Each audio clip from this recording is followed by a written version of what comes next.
podcast is part of the Treksphere Network. To find more Star Trek-related content, visit Treksphere.com. As you know, this is The Measure of an Episode, where it is our continuing mission to explore what makes Star Trek proper Star Trek, and not just Twin Peaks or what we wanted from last week's episode, which is an episode where nothing happens. I'm Jonathan. And I'm Paul, and we judge these criteria.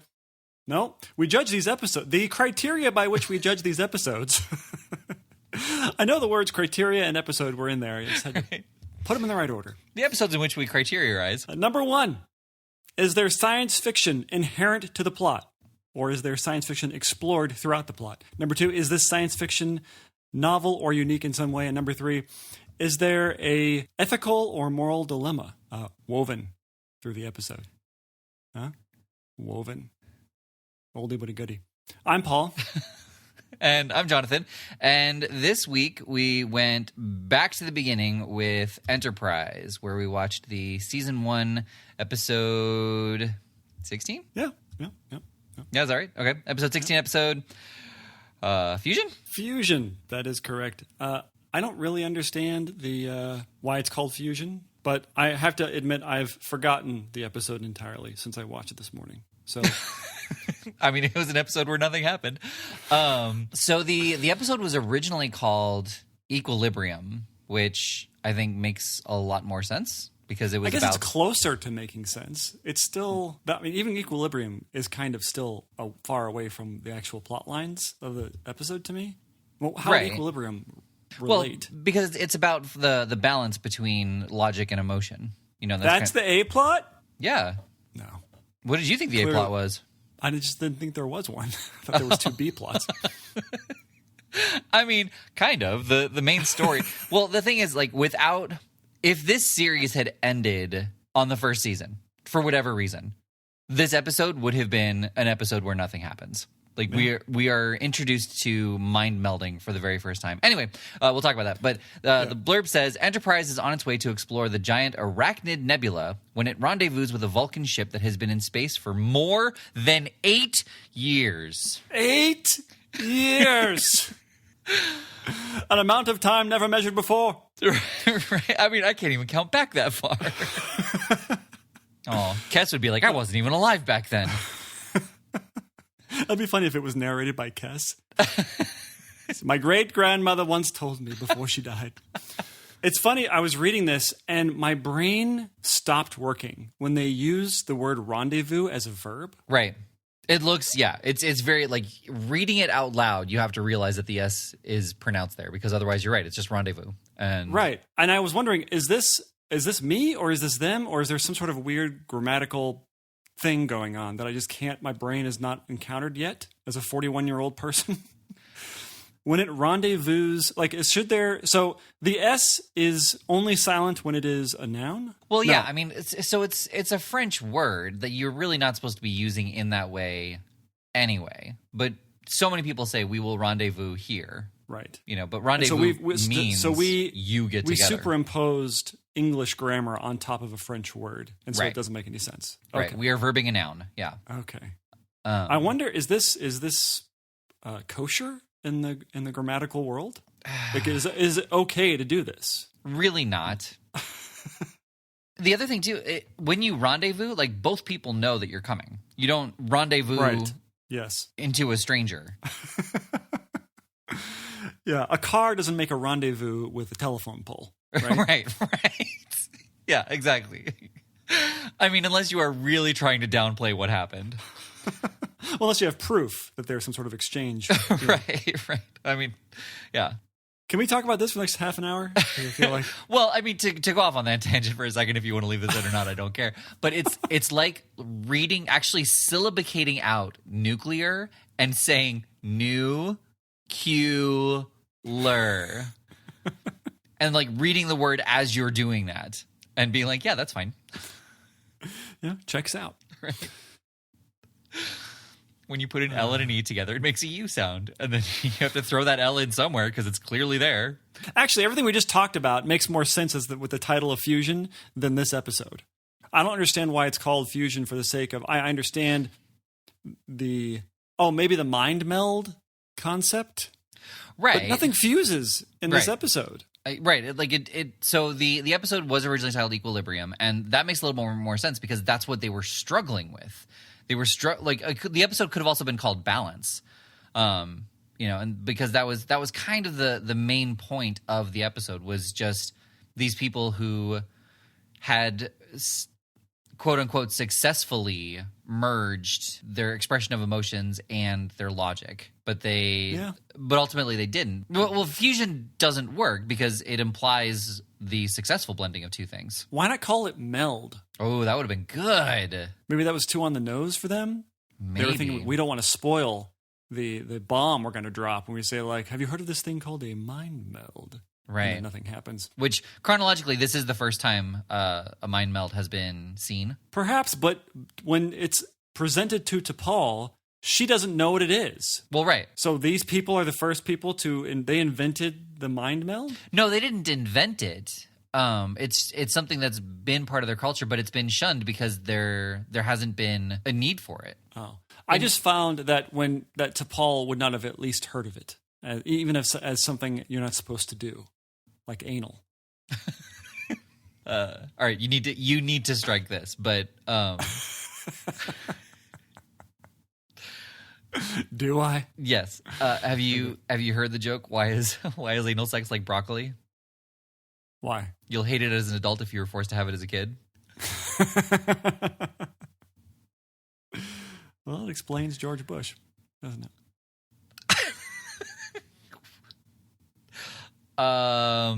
He notoriously hated broccoli and said it in speech. Oh, I did not remember that at all. Oh, okay.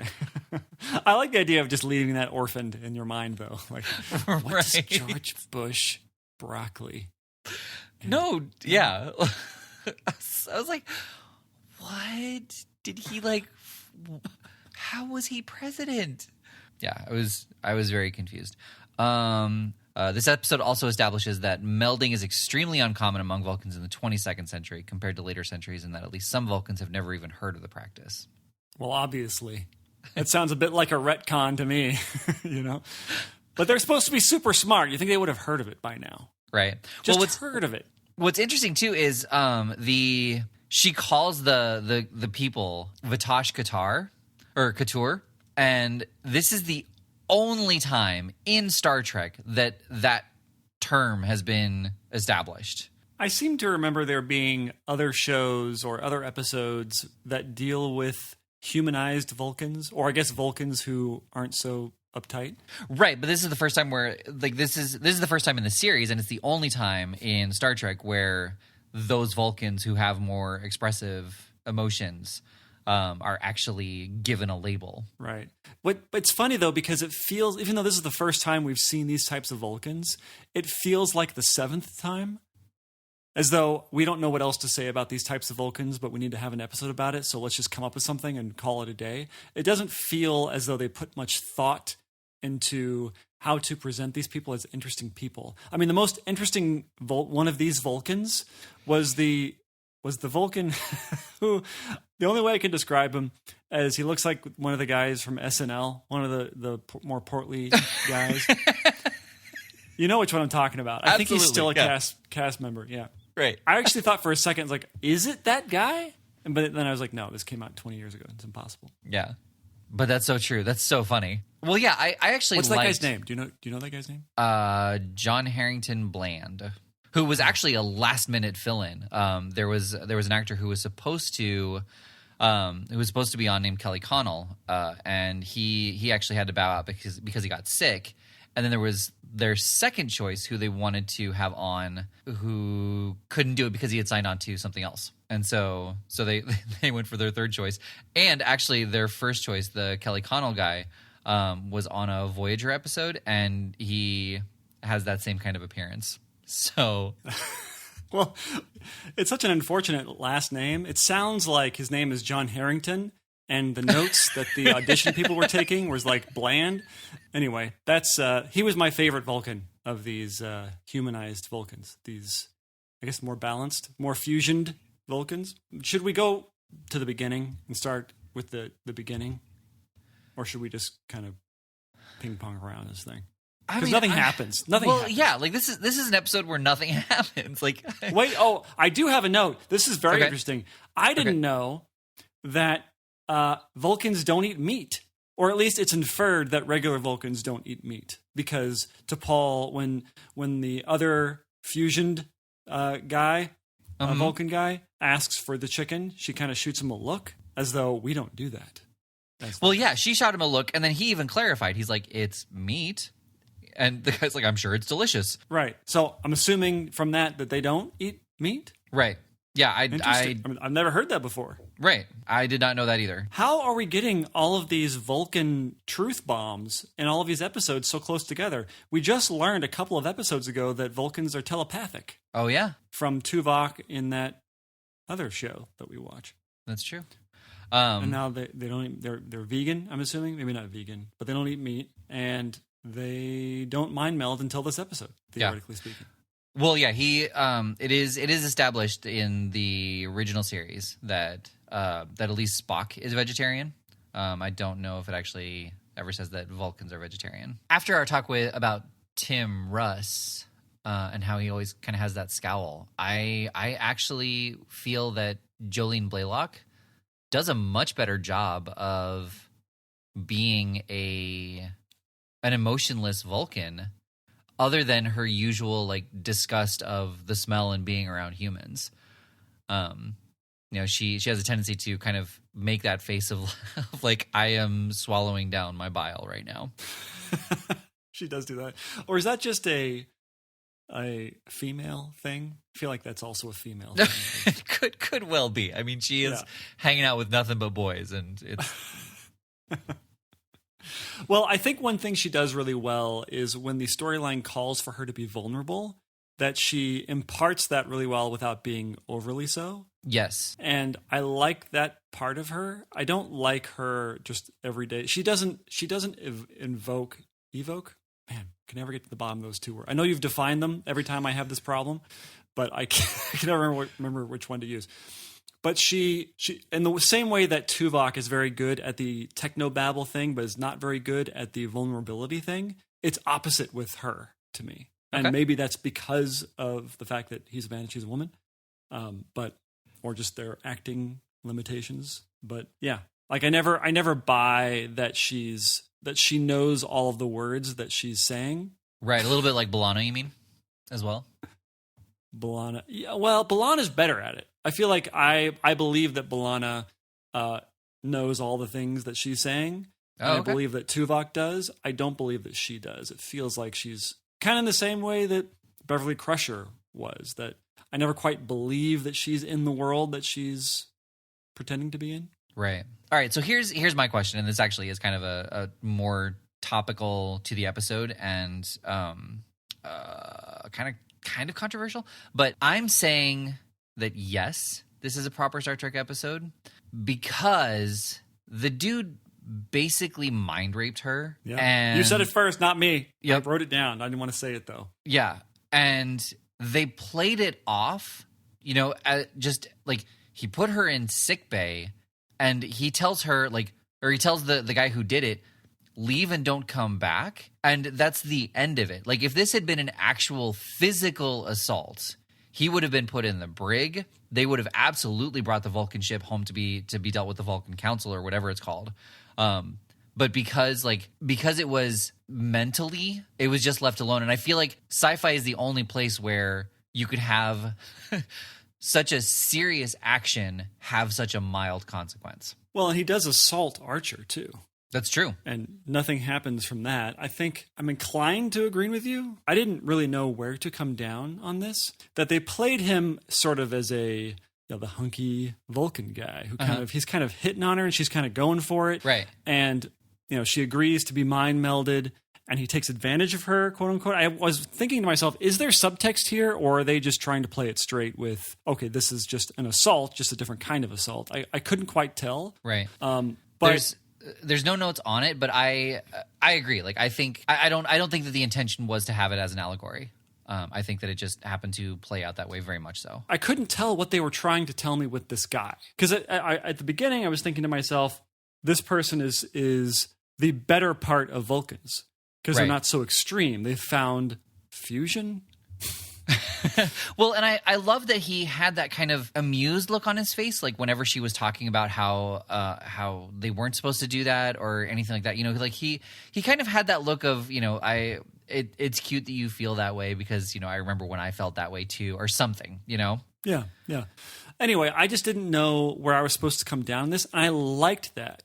I liked that there wasn't a yes or no or an obvious side that I was supposed to come down on. I don't know if I agreed with Archer at all. I didn't know if I agreed with him that he was treating this as a total assault and not really looking at the idea that, yes, maybe T'Pol was somehow injured, but was she injured or was she just disturbed at her own capabilities for emotion? And I did, even after she calls the sick bay, I was thinking to myself, oh, she's just calling for another shot because she's uncomfortable. Right. And that was the whole pitch of them, was that, hey, this is going to be uncomfortable because you've been taught not to deal with these emotions your entire life and have become quite good at it. And now these things are bubbling to the top just by not meditating. What does that tell you? And that made her very uncomfortable, and she seemed to never embrace that. She didn't even grow at all from what she actually resets at the end of the episode. And I totally disagree with that scene where Archer says, now I understand why you meditate every night, which was something I didn't understand. I truly didn't understand. What do you mean? Was it because you can become violent like the other guy? Was that what he was saying? Because that I disagree with. Because all the other Vulcans didn't just start murdering people, you know? Right. So what was the idea? Why did he now finally understand why T'Pol meditates every day? Well, yeah, I mean, I guess I just kind of took it in stride and I wasn't really thinking about it. But thinking about it now, I think you're right. Like he was kind of saying, like, if this is how you act when you don't meditate, then you need to make sure that you stay on your meditation. Right. Maybe the allegory was meds. Right. Never go off your meds. Yeah. And I disagreed with him throwing all of these different Vulcans who seemed to be nice guys. Like I said, I liked the SNL Vulcan guy. Yeah. He was cool. And he actually had an arc. Yeah, that's true. He very much did. Yeah. And the captain was cool too. He was just very chill. Like he was only in 2 scenes, but right. It was fine. And yet he's like, oh, you guys are obviously bad news. Get the hell off the ship. Right. That didn't make any sense. You just throw the other guy off. And yeah, you're not welcome on here while we make the repairs, right? Right. Or you have to go into the brig until we get to the bottom of this. Yeah. So I didn't understand this episode in that sense of what they were trying to say with this whole Vulcan thing. Right. But that to me, I guess that's sort of the interesting moral dilemma. That was it right what he did to T'Pol? Assuming it wasn't sadokistic. Sadokistic? Is that a word? What am I trying to say? Sadistic? Masochistic? Sadistic. Nuclear. Yeah, just read the script, Paul. Read the script and you'll be fine. Yeah, so I because the idea to me was that, hey, these people are introducing you to a brand new world. They seem much happier than Vulcans seem to me. Well, yeah, and the other part of it too that I got from it was that he was too eager to have her understand it. You know, like what Dr. Flock said. It took them 8 years to get to the point where they are, and she's trying to do it in 2 days. Like, of course, it's going to be a little uncomfortable. And I get what you're saying about Archer kind of having an extreme reaction. It just felt like the writing didn't know what it wanted to say. Well, oh yeah, no, I completely agree with that. But I think also Archer was coming from a position that we knew what happened. I don't think we would have been able to watch Archer have such a mild response to such an aggressive attack on T'Pol. So, like, even though he wasn't there and he only heard it secondhand from T'Pol, like she was in sickbay, we needed to see Archer have that elevated of a reaction to what Talaris did. Yeah, it felt like it was more of a paint by numbers reaction than it was a thoughtful reaction to a very strange and complicated scenario. Right. Because we never get that scene between T'Pol and Archer where she relays what happened and Archer has to balance or fuse the connection of we have these very interesting Vulcans who we've never encountered before, and they've been in space for eons, as far as we can tell. And this for thousands of days. And I don't know. It just felt like we needed that more sophistication in the plot. Yeah. And not just, oh, you hurt one of my friends, so you got to get out of here. You know, Right. How many times have we seen that episode and just boring? Right. What if Archer had taken the other guy's side and been like, look, you agreed to do this.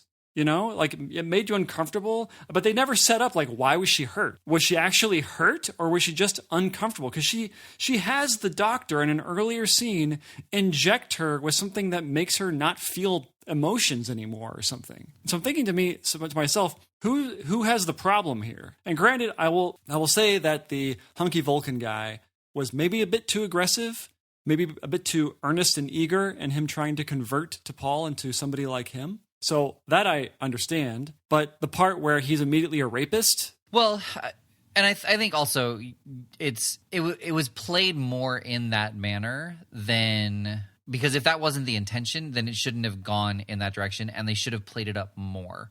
Like you're kind of what you were saying. I agree with. Like they should have had Archer see her in the sickbay, you know, and kind of have Dr. Flock say she's under far more mental distress than she has been before. Like her brain is under incredible like trauma or something.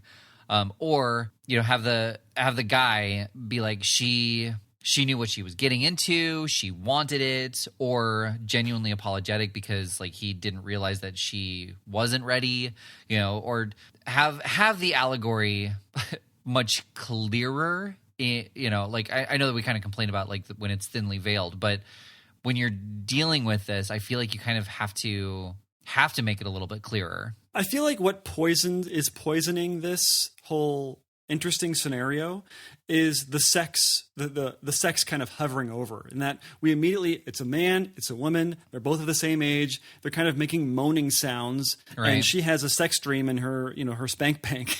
Right. Whatever spank bank she goes to. And so that's poisoning it a bit. Whereas let's say it was a woman who did this to her. And not that I'm saying that it can't be sexual between a woman and a woman. Right. But you wouldn't have this immediate go-to of, oh, he's attacking her. Right. He's assaulting her sexually. That you could explore this more interesting kind of assault on her emotions, I guess you could say. Or her lack of emotion, her barriers to emotion. He's trying to beat them down. Yeah. Or she was. And instead of it being, oh, he's just raping her. That's the allegory. This is the thing we've seen a million times on television before.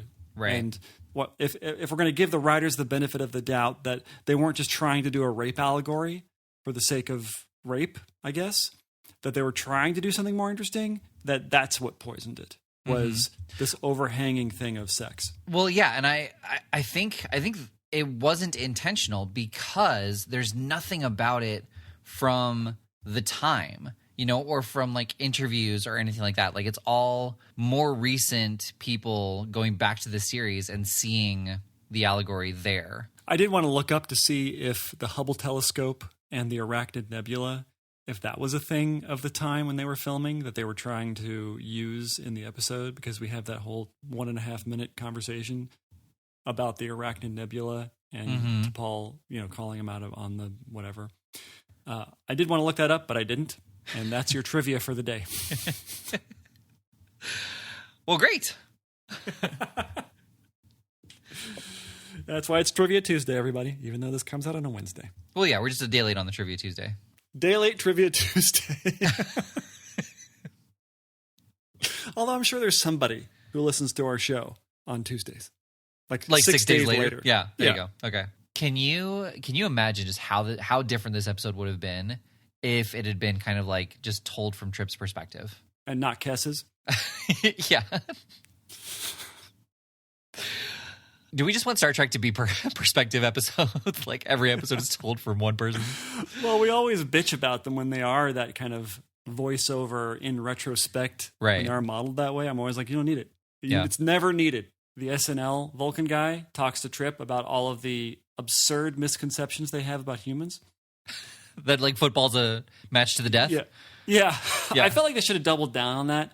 But it does seem, and realistically, it seems impossible that after YouTube exists, which YouTube is in the past of Star Trek. So right. They have, they have this database of human, basically. that after YouTube, any kind of absurd misconception would not exist about anything. They'd be able to witness these things that are automatically, you could search for them. Football, type it into, to YouTube. Oh, but I have to imagine that there'd be so much conflicting information about that. Like you would find football games that were actual, episodes, and then you would find YouTube parody episodes where when they reach the touchdown, they blow up. Right, but most of the content, my point being is that there is a videographic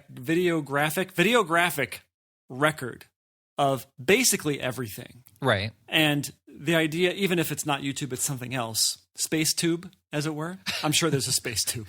Okay. Yeah, it's called the wormhole. Nice. And I think that there would not be these misconceptions amongst two consenting races, unless they are people like the Romulans who are so agoraphobic and xenophobic. What is agoraphobic? You're afraid of open areas, so space would be terrifying for them. Yeah, that's why they don't go out in it. Very small ships. But the idea that they're so xenophobic they don't ever interact. But when you have interacting people, and you can, especially humans, where they just broadcast everything over everywhere, there wouldn't be misconceptions, right? No, I disagree. I think that any alien race who saw this, they would have conflicting beliefs on which ones are real. Even if the majority of them were actual replays of football games, like you would have those small crowds who would say, like, those are just humans trying to downplay how dangerous this game is or something. They're trying to, demonstrate how the game could be played if it was played without violence or something. I guess. I guess a good example of that would be, do humans actually think that the Earth is flat?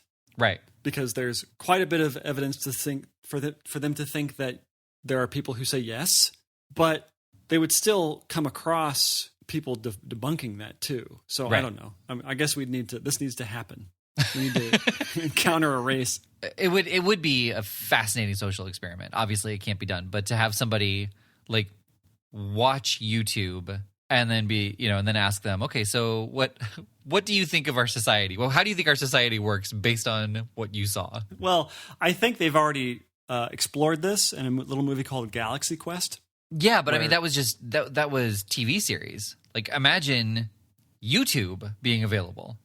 It is funny that the aliens in Galaxy Quest only have that video, or the video, the what do they call them? The historical records.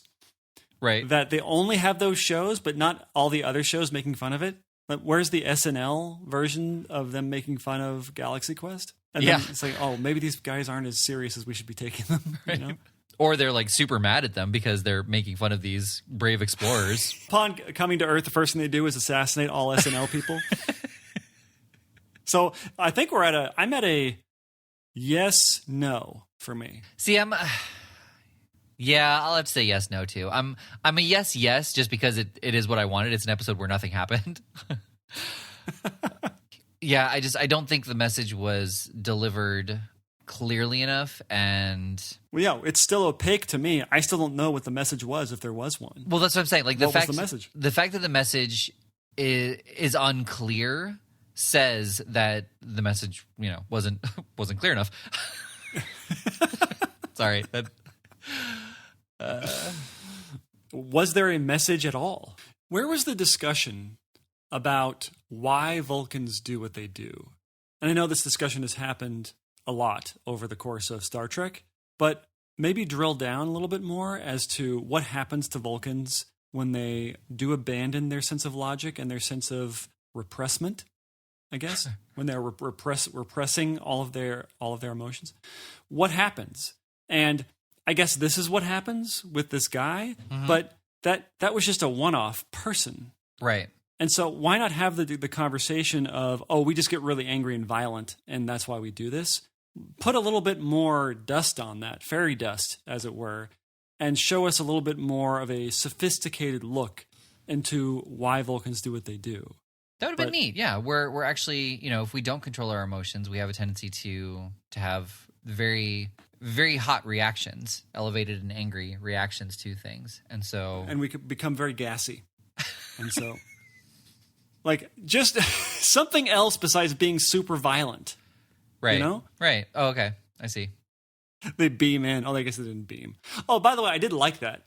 I did like that when they docked with the Enterprise. They had that little docking arm and everything. It was just kind of a nice little demonstration of, oh, this is earlier in the Star Trek and they don't have beaming. Or they do, but they don't use it that often. And yeah, no, I agree. And it's funny that they introduced transporting because the budget wouldn't allow for them to constantly use space shuttles to get from planet to planet. And now it's so cheap to do digital renderings of shuttling that, you know, setting a series before the original series where they couldn't use transporting, like they didn't even bat an eye at it. Although I don't know how much is models in the show versus CG. I think it's mostly CG. I don't think there are a lot of actual practical sets, but it would be cool to see them shuttle back and forth. I don't know. I would like that. That seems like fun to me. Yeah, I actually don't think there are any physical models other than the originals for rendering in Enterprise. Right. Yeah, they were too far along. Yeah. Yeah. Anyway. Well, okay. So yes, yes, yes, no? Or yes, no, yes, no? No, yeah, yes, no, yes, no. Okay. Yeah. Fair enough. All right, well, let's see what we're watching next then. Okay. The Star Trek The Next Generation, Season 6, Episode 25, Timescape. Captain Picard, LaForge, Data, and Troy experience strange instances where either one or several of them appear to be frozen in time. How intriguing does that sound? Oh, well, so is this the one where time travels at different... Like, they hit time bubbles where time travels at different rates? I think so. Okay. I think there's something like that in this episode. That's not the crux of the plots. Oh, plots okay. line. Okay. Is it plots line or plot lines? Huh? I don't know. Or should it be plots lines? But I'm just thinking, is this the episode where Picard is talking about the seminar that he went to where the man just kept talking in one incredibly unbroken sentence, moving from topic to topic? It was quite hypnotic. It's exactly, and Data becomes hypnotized in that moment. His eyes just blue screen. Yeah. Yeah, it's that one. It's a fun episode from what I can remember. So, right. Yeah, like I remember the first 5 minutes of it, maybe 10, you know, where like they go to the Enterprise and Picard makes the face in the cloud and then has a mental meltdown. And that's where my knowledge ends. So right. Which is usually the most fun part of these high concept episodes is the setup to them, because that's where the mystery is seated. Right. And you're just hooked after that. And to me, that's kind of where even the best of episodes go downhill for me. I always like the first act of any... First act meaning in a 3-act structure, whether it's television or movies or whatever. That's the most fun of all the acts. I never like the third act where it's just kind of all... Usually action and there's a lot of urgency, but it's more... We got to get out of here, you know, that kind of thing. Right. You got to shoot the guy. Right. And that's less exciting for me. Yeah. Yeah. The episodes where they peel back layers and you learn more as the episode goes on, rather than finding out the issue and then how do they solve it the rest of the episode. Yeah. Right. Yeah. Well, let's go watch it. Okay. I've been Paul. I've been Jonathan. And this has been The Measure of an Episode. As you knew.